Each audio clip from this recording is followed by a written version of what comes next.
And here we go. Happy Valentine's, everybody. We're going to be talking about broken hearts on Valentine's Day. Because why not? It's kind of a... I think it's a day where probably more people's hearts get broken. Expectations dashed across the hard and jagged rocks of your hopes and dreams for someone else's affection. It's possible. It happens to everybody one time or another.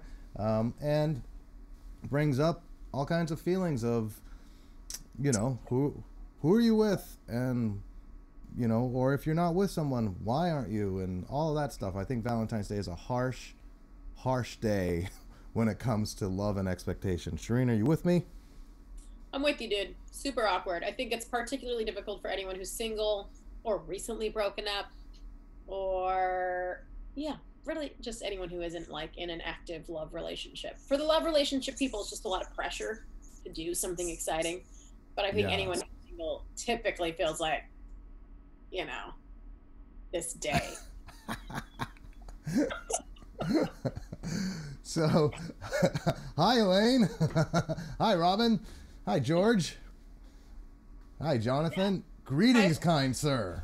How are you feeling about Valentine's Day? And somebody's comment I just missed. I don't know where they went up the comment thing too far. Shireen, move towards your printer. Oh, all right. Thing.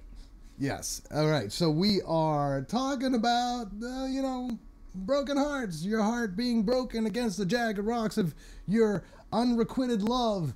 Why do we do this to ourselves? Hi from Scotland, Joan, sorry, Van de Man. I'd rather be alone than with the wrong person, right? That makes sense. Totally. Yes. Why?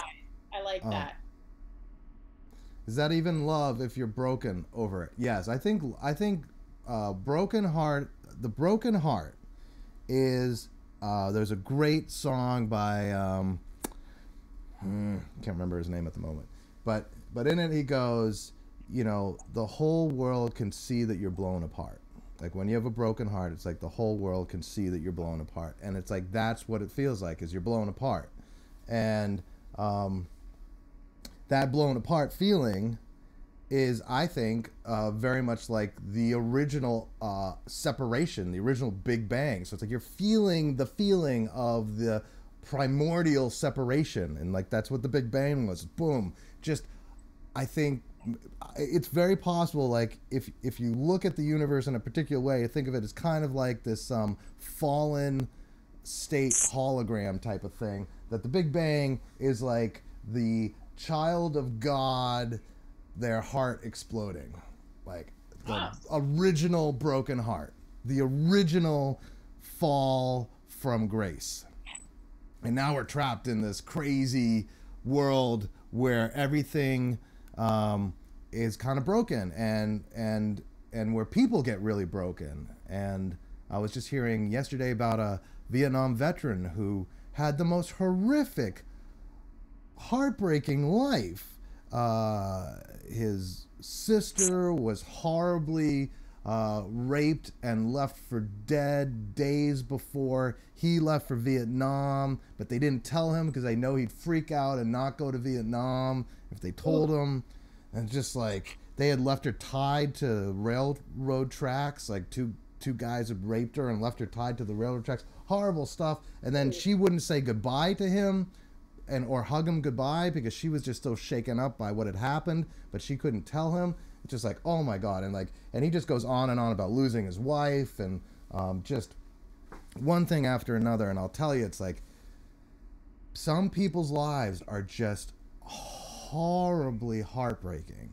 And it's we gotta just remember to be really gentle with each other, especially people that you don't know very well, or even if you do think you know them well, because it's quite possible that person is a survivor of some horrible heartbreak, and even if they're not a survivor of a horrible heartbreak and something as extreme as that, I think all of us have experienced that deep, profound heartbreak in one way or another, which is this kind of, it's the root pain, it's the root Take it away, Shireen. It's the root what? I'm like shaken up by this story. It's like you got Yeah. me like all like my guts. Just you just pulled them out, and now I'm like they're all over the table, and Yeah. it's just like ouch. My goodness, that's like I don't know, but you make a good point that a lot of people's lives are extremely heartbreaking, and really ultimately, I think, like you said, like we don't know what anyone's going through, and so being gentle with each other and gentle with ourselves and having compassion. But in one of the questions here, they asked, "How do you mend a broken heart?" Do you have any thoughts on that, Mr. Garrett? Well, so yeah, there's that old adage, and someone even put it in these comments. Time heals all wounds. Yeah, that's true, and um, here's somebody talking about, their boyfriend broke up with their relationship yesterday, so he's not the guy for me. I guess it hurts, you know. Crying, getting it out, that's important. There, the the healing, I think, is like something that you can either go hard and deep in, and it'll end quicker, or not go so stay shallow about it, avoid the pain, distract yourself, and then it'll take longer. Yeah. Um, but it's like, gosh, these comments are just No, beautiful. I know. I'm looking at Robert saying that his dad died this month from liver cancer. Oh, And you're like, sorry, you were looking at more positive comments. no, no, I'm saying that these, I was looking at the one when I found love, I found God again. My mother died, my Grammy died, my good friend died, my sister brother-in-law died.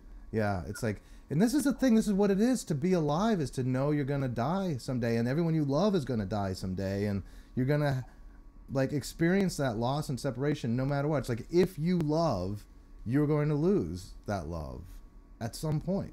Like, you don't get a choice. Like, it could be, if you're really blessed, maybe you get 50 years with that person before you have to say goodbye.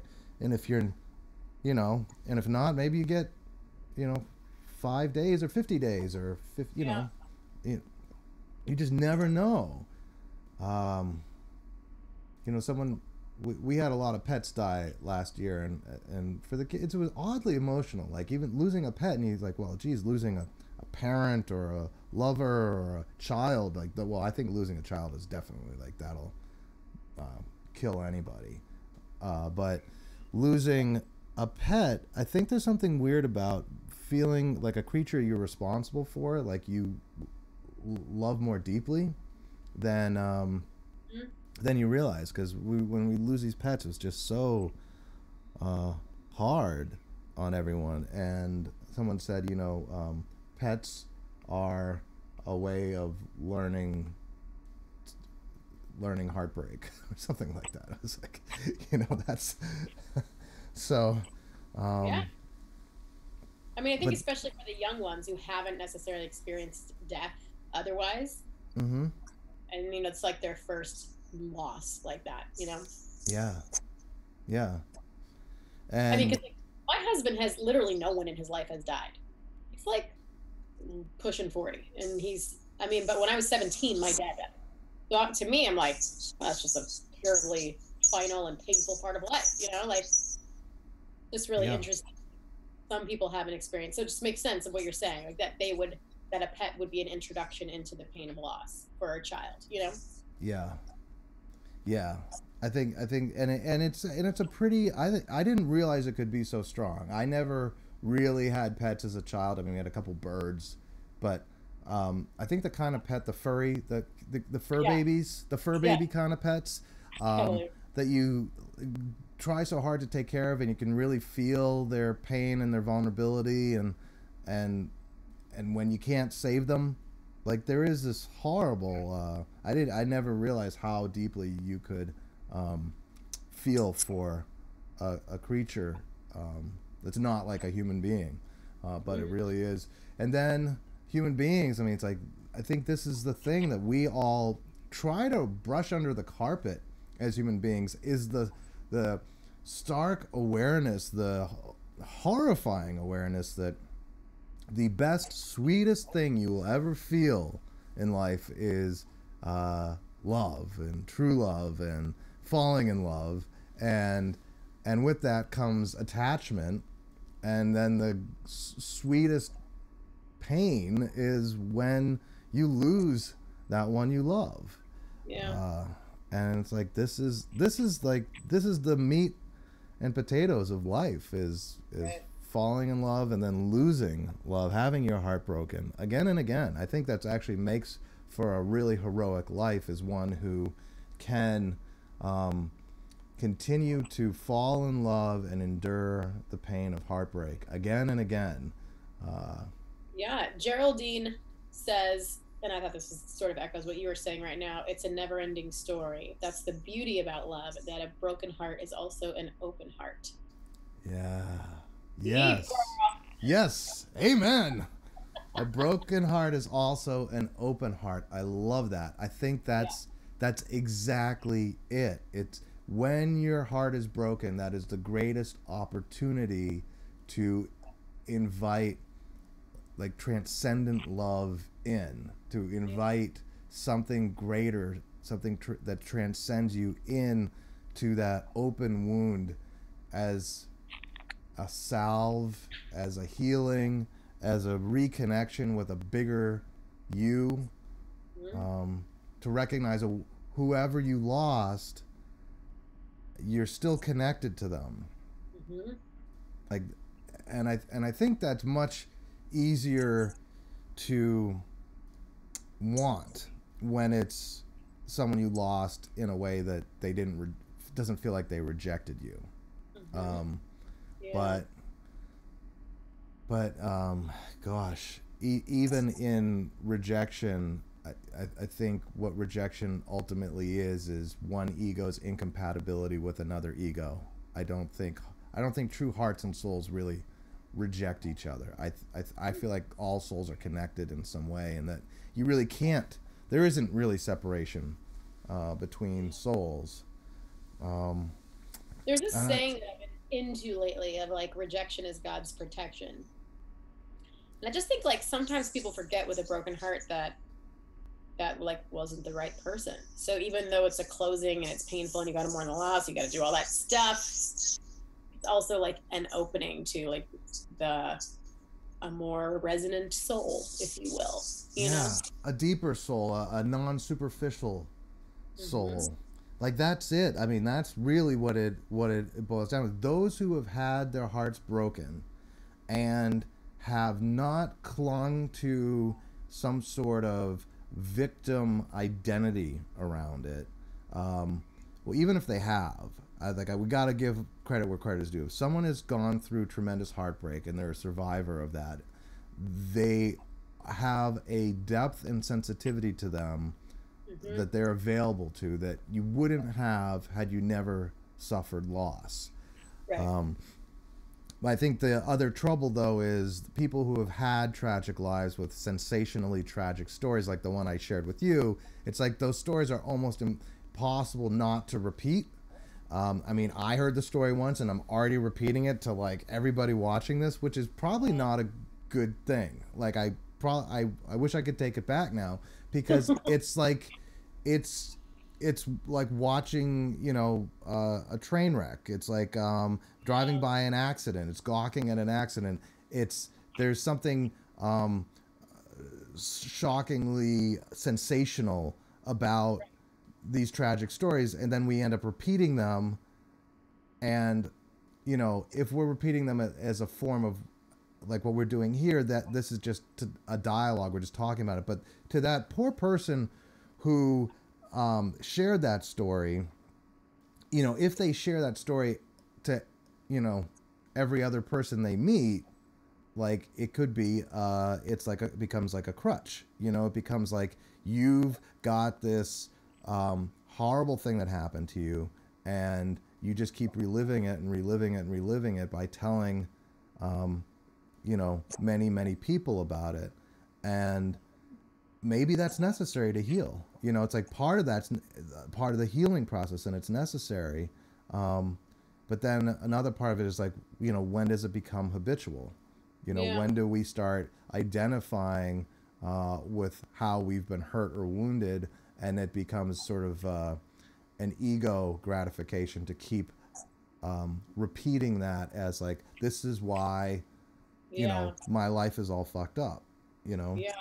Like I'm such a cheeseball, and I actually watch The Bachelor and The Bachelorette. Mm-hmm. And I can honestly say, like, sometimes I'm watching just because it's so fascinating to see people and how they think and how they, it makes them tick. And oftentimes there's people who repeat over and over and over how they've been hurt in the past. And that's the reason it's hard for them to open up.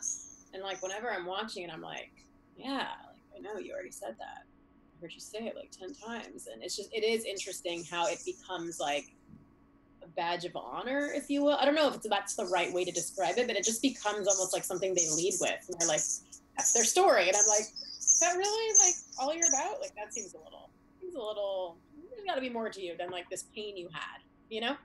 Yeah. Yeah. Well, and it's uh, before I keep answering, Shereen, throw your earbuds on because it Yeah. might actually be, yeah, because there's a screeching that's happening when you're talking, and I don't know why. It's weird. Some sort of feedback screech. So maybe the earbuds will be better. Yeah, it's like, I think that's the thing that we all have to wrestle with is there's part of us that like we all need to contend with the broken heart and the loss and sharing that with others and there is something so sweet and tender about even being able to turn to a stranger and share something tragic that has happened to you and have that stranger be able to say, I'm sorry, and really feel that for you, feel that sympathy and empathy for you. It's like that broken heart is an opening for that greater connection with others, Yeah. and then the trap is that you experience these wonderful connections with people when you share your broken-hearted story, and then it becomes addictive because you want to have those connections with people, and this becomes like a way in, a way to have that connection. So what can we learn from that? Like, how can we continue to have those tender moments of communion with others, even strangers, very quickly by sharing our vulnerabilities, right? Like when you really share your brokenheartedness, you're sharing your deepest vulnerability. Yeah. How can we find a way to do that in a more joyful, uplifting way? And I don't even know if that's possible, but it seems like that's what we want to turn to, because you don't want to throw the baby out with the bathwater. But we do need to not harp and harp and harp on our past. We need to find healing in the now, which is that communion. Like, so we do want that communion, that connection, that one who will listen to your deepest suffering and see you. And then we want to be that and for others to know that you will do that for them. Yeah.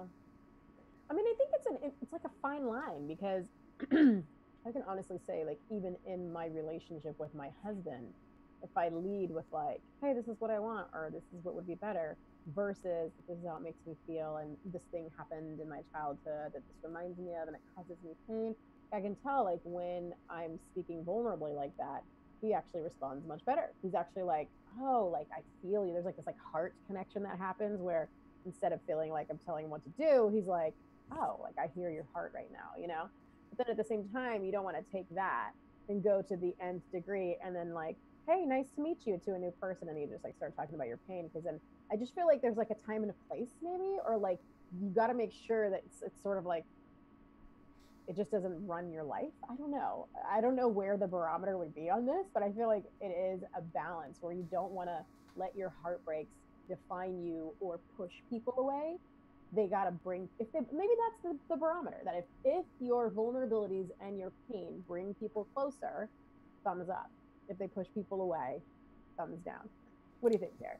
Yeah, and I'm wrestling with the what we say, what we're talking about, the subject matter, because I think we both agree that an open heart is the most loving heart, and that gives you the most room for connection and communion and intimacy with others. And so when you approach your husband with demands, you're not approaching necessarily with an open heart. But when you approach with vulnerability, you are approaching with an open heart.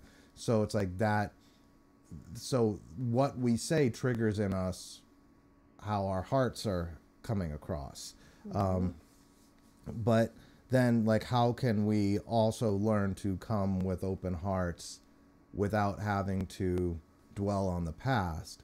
Like, I think that's almost like, gosh, I mean, you know, at a good funeral when everyone's crying and like you're with each other and like it's just okay to cry. And I know it's weird to say at a good funeral, but like that's a good funeral. Like when everyone is just openly weeping and hugging each other and there's no shame in it and we're all blown apart. Like that's something that is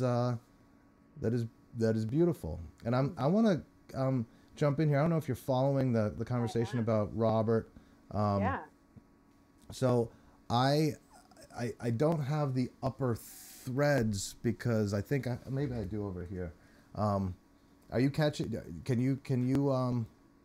I'm not sure if this is the right, but someone was saying that they don't necessarily know why they're still here, like kind of thinking about ending their life, but then they also said, but I also can't leave. So Yeah. I think Joan is addressing them, but I would go and look at the upper threads, honestly, because I'm actually not sure that I may be mixing this Robert conversation with somebody else. And as is Joan typical, is like our life coach right now. Yeah. Joan. Amazing. Well, Joan's got it. I guess she's got it. We'll let Joan just do her ministry because we missed the original message. But I'm gonna address Angela because she's right here where I can read it. How do you heal a broken heart from the death of the love of your life? We grew up together, then reconnected at 54. Then he passed away 2 years ago. Oh my God. You know, how tragic. And it's just like, you know, and I feel for Angela, like the just feeling so jerked around, you know. You had your love when you were younger, then you reconnect at 54, you find your love again, and then you lose them. And, you know, I think in situations like that, you just, you know, your mind scrambles looking for, okay, what was the reason? Why did this must have happened for a reason or something of that sort? And obviously the positive reason is that you did get those 2 years together. But then the bitter side of the sweetness is, you know, why only 2 years? Like, why is the human condition so frail, and so difficult, you know, to find that love? Like, this is the thing, you guys could have had, if it was a perfect world, you could have had 56 years together. You could have been born in the same hospital or whatever, in the same town, and just known each other your entire lives and spent all 56 years together. But it's not just that you lose them after 2 years when you get back together at 54. It's that something in the chaos of life keeps these star-crossed lovers apart. You know, it's like, why do we have to suffer through that desolation and that loneliness for so long? You know, searching for that one who makes you whole, that one who feels like your soulmate. And I have some answers, but what's that? Robert's back. We got Oh, Robert yeah? back. Okay. I am going, I don't know what benzos is. I don't know. And then he says, someone told me that I am here to help others and my job is to die.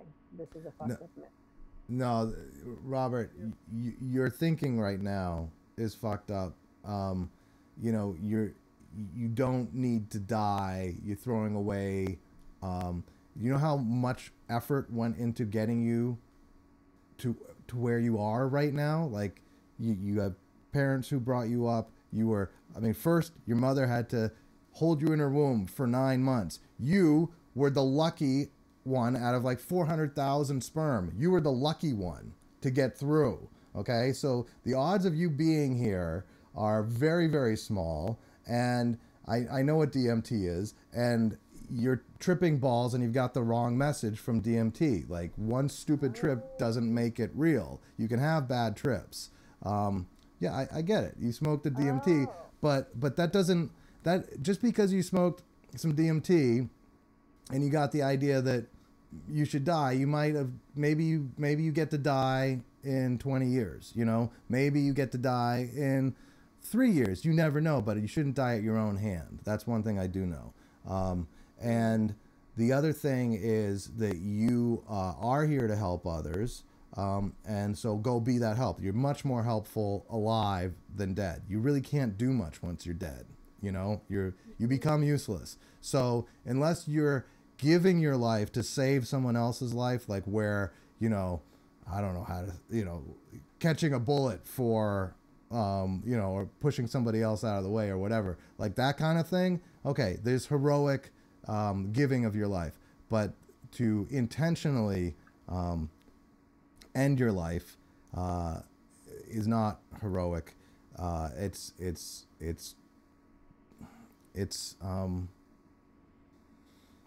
wasteful.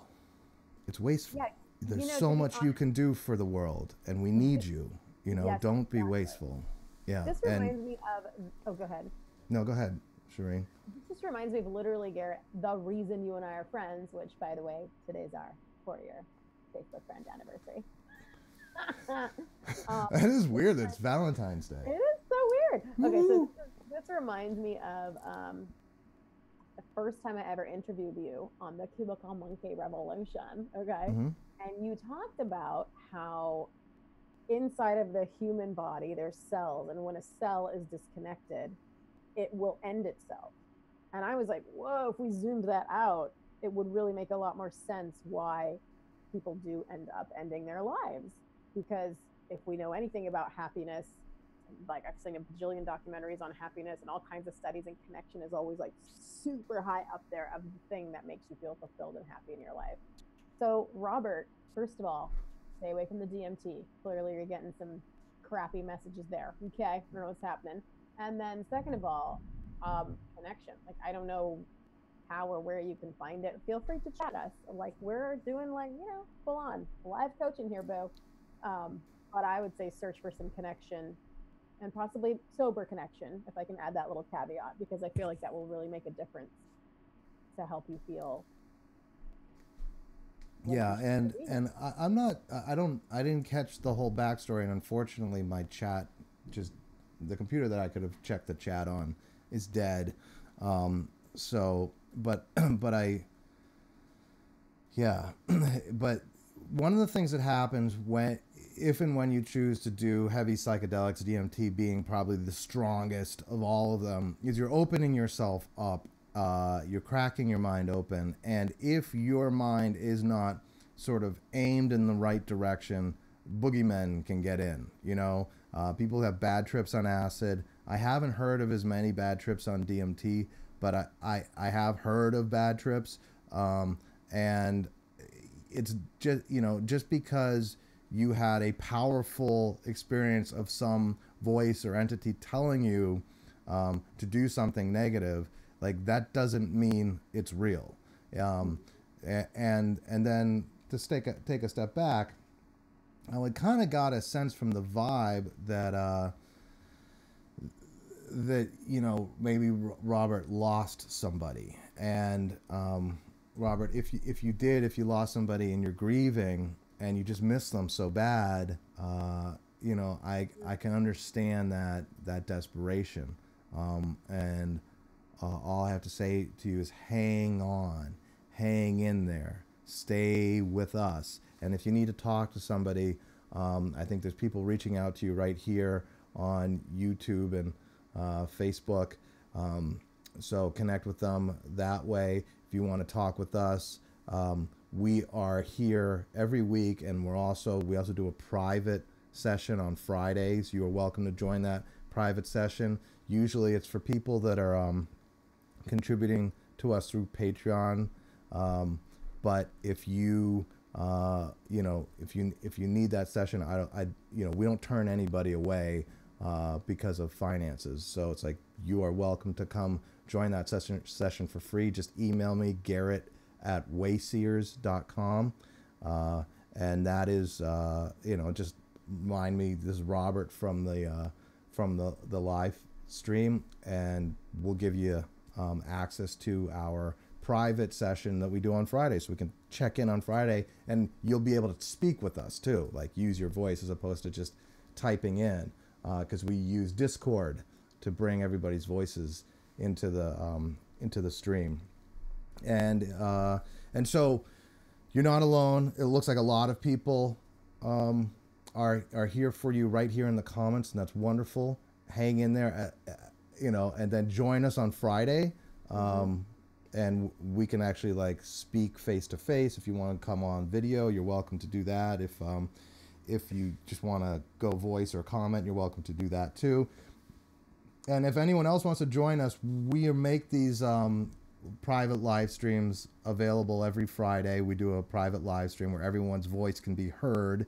And the way we limit it from hecklers and from too much noise is it's people who are really sincerely want to be involved. We ask you to go to patreon.com/Garrett, Garret. That's 2 R's, 1 T. Shireen will paste a link, I guess, to the comment thread at some point. But you could go there, sign up, and then we get to have more of a dialogue in that space. And it's a protected space, and part of the way we protect it is just by making sure that everybody who's there is sincere in one way or another. And generally that's why we ask for a few bucks. So it's like, okay, if you're willing to pull out your credit card and put a few dollars on it, you're at least sincere enough not to be there to heckle, we would hope. So anyway, that's that's something there for you, Robert. We'll be there Friday, and I'm, just come. You're my guest. You don't have to pay or anything. Just send an email to Garrett, 2 R's, 1 T @Wayseers.com, and I'll find a way to get you in without going through Patreon. Meanwhile, it seems like a lot of stuff has, been going through here now. What did I miss, Shireen? Anything? Do I know? I mean, it's all been pretty Robert-centric just for the last few minutes. And then we just have this one that just came through from Native Red Cloud. Yeah, okay. So, Robert, it's great that you don't have fear to die. That means you can truly live. Because I think many people, due to their fear of dying or their fear of separation or their fear of X, Y, or Z, fear of death is, one of the top ones. Fear of public speaking. Now, Robert, are you afraid of public speaking? That's what I want to know. Because more people are afraid of public speaking than dying.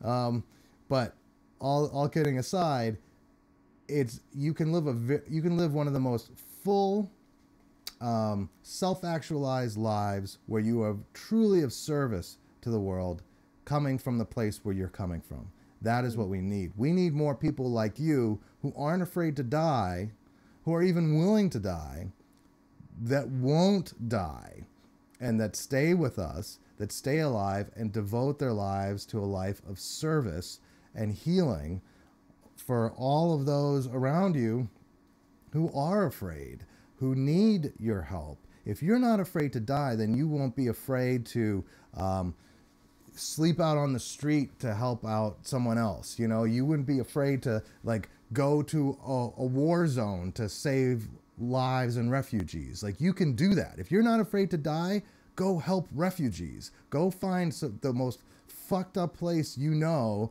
you can reach, and roll up your sleeves and be a hero, because we need heroes in the world who aren't afraid to die. And you have the unique seems like temperament and disposition that sounds like you're willing to do that. You're at a point in your life where you are willing to die. Well, don't waste that. Don't die at your own hands. Go and spend your life in the most valiant, heroic way, helping others, help children, help the innocent, help the vulnerable, help those who, they don't want to die and they're scared and they're in tragic conditions that may be threatening their lives. You could be a savior to them. And so that would be the greatest gift to humanity. And I think through doing that, you would find great healing and joy in your heart, and the kind of connection and communion maybe that right now feels like has been torn away from you. you might rediscover that and live a truly beautiful, beneficent life where you are a hero to humanity, for all of us. And what a more wonderful way to use that gift of not being afraid of death. Robert says he needs a nap. Yeah. Take a nap from the psychedelics. I agree, Yeah. brother. Yeah. Take a break from. Yeah, exactly. Walk away from the psychedelics for a while. Honestly, psychedelics, they will rip you open and make you see things often that take days, months, weeks, even years to digest. And if you do them too frequently, you become really disconnected from, become disjointed. Like you need to take breaks and absorb what's come to you and not take them too seriously. They are psychedelics. So it's like, that means that you will have wonderful, profound realizations. But if you ever are told by a psychedelic experience or entity in a psychedelic experience to hurt yourself or others, you know that is not a legitimate guide. That could just be some sort of boogeyman that got into your head, and you don't want that. And it's not going to help anybody. So yes, take a nap, Robert. Sweet dreams. Have sweet dreams. That's another way of having a psychedelic experience, is just take a nap, right? Yeah. Like when we're dreaming, that's more psychedelic than most stuff you can take a drug for. So that's true. Yeah.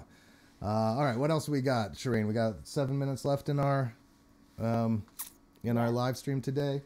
Yes. So, I mean, I feel like we went from like a broken heart to like mourning. We got like broken hearts. We got mourning death. We got suicide. We got psychedelic drugs. Like we've definitely gone. We're wild here. We're just all over town.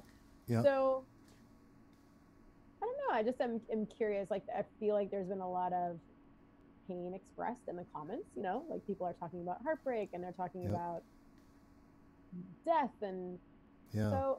Like if we are closing right now, today's Valentine's Day. It's a day that pain does come up for people, just like with the holidays, all those kinds of sort of catalysts to look at stuff. Do you have any thoughts on how people can cope? First thought is you are not alone. I think that is really the message of the broken heart. And I want to mention real quick for Robert. Robert, if you want to join us on Friday, we do it around 3 p.m. New York time, which is around the time we started this stream. So I don't know where you are in the world, but it'll start about this time on Friday, and we can have you just come on voice, where we use Discord. So we can add you on Discord for voice, or you could just comment in if you just want to type. It's up to you how you want to communicate, but you don't have to have your face on video or camera. So then back to, full circle, what's this all about? What the heck was your question, Shireen? How do we cope with the general pain, whether it's heartbreak, mourning, whatever? Like, just I want to make sure that. No, it's a you are not alone. I think that is the message, is that heartbreak comes with the experience of being torn apart from one who you are so deeply connected to that you don't feel alone because of them. And then you're torn apart from them, and now you feel estranged and alone from them, and you miss them, right? And that heartbreak opens you to the ability to reach out to others and help them feel less alone.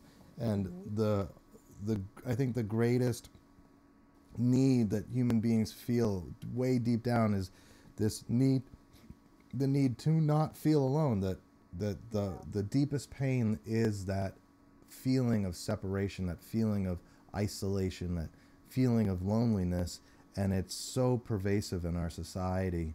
And your opportunity with your broken heart is to become someone who ends the loneliness for others.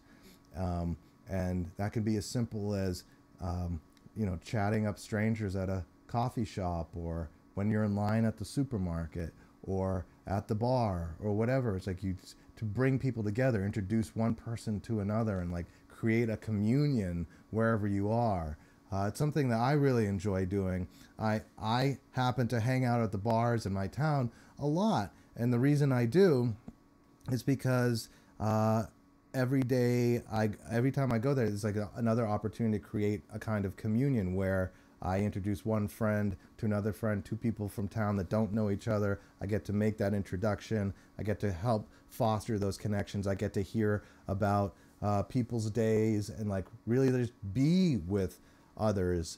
And I think that's something that we as a society have kind of forgotten how to do in many ways, where everybody's going so fast and chasing so many things and stuck in their phones or Facebook or YouTube or whatever.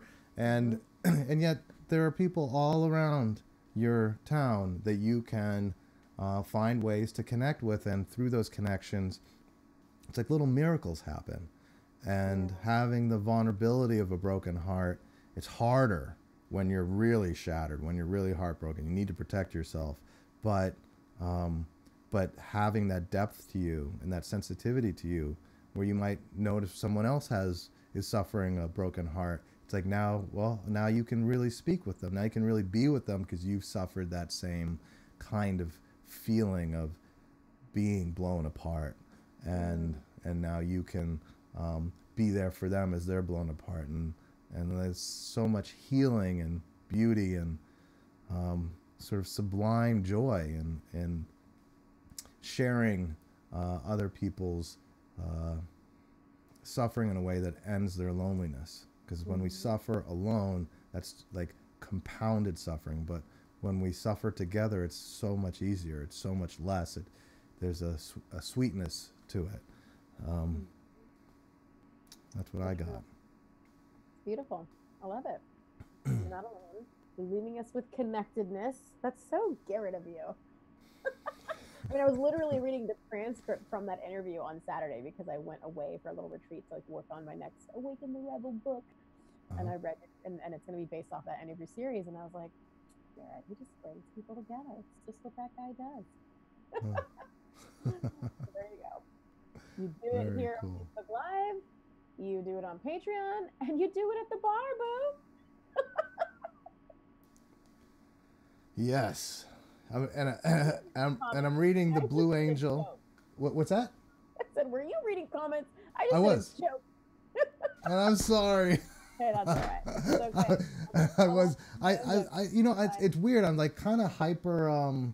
Like I just want to make sure we don't miss anybody's comment. It's weird. That's exactly like what you're joking about. It's like I do feel the deep desire to have connection with people. And so somebody's just saying like, heartbreak is emotional. Is it of the soul? And I think the soul, yes, the separation is the hi Blue Angel. Yeah. So this is about Blue Angel's comment. The heart feels heartbreak. The soul feels separation, and and that is the original separation anxiety. Like that is the horrific aloneness that we're all sort of contending with in this life. Every time we experience loss, we are facing that sort of ultimate deepest wound, which is the wound of separation from heaven, if you will, like oneness. You could say like that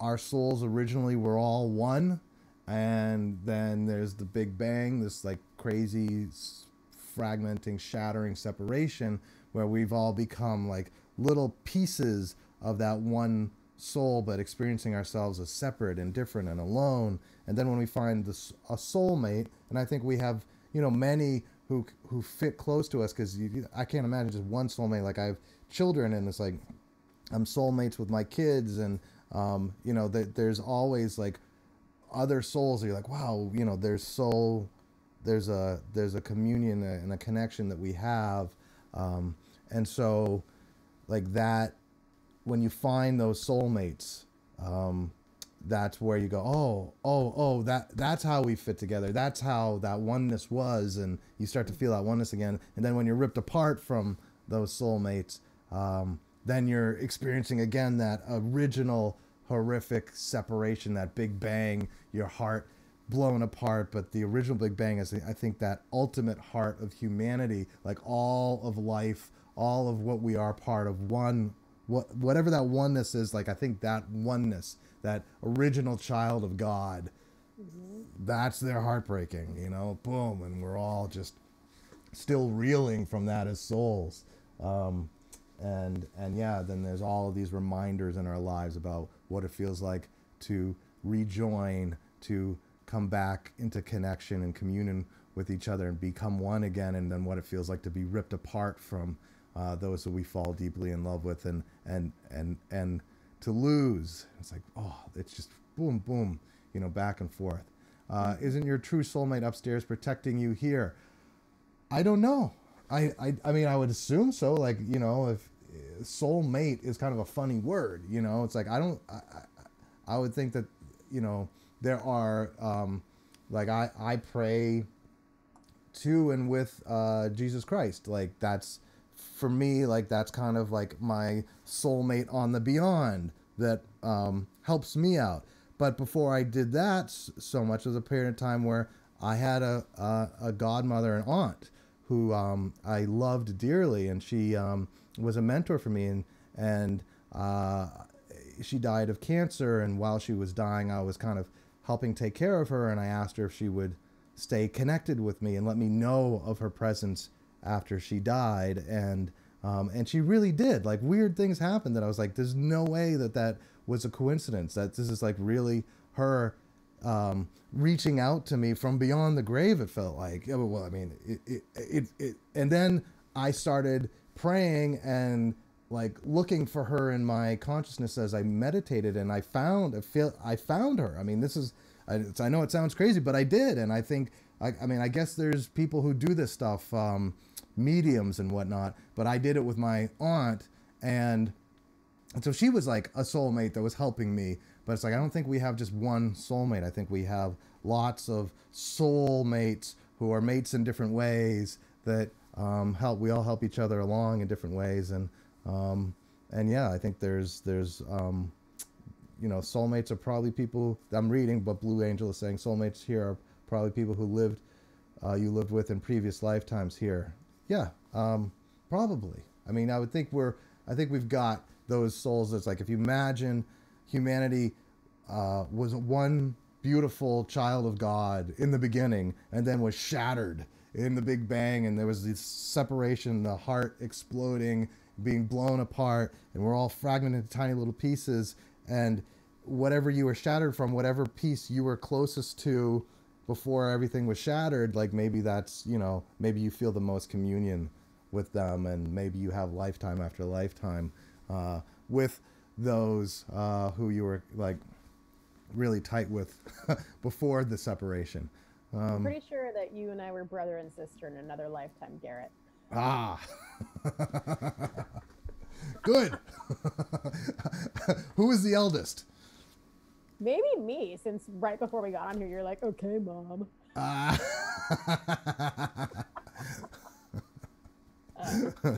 Well, right. There you have it. Yeah, there you have it.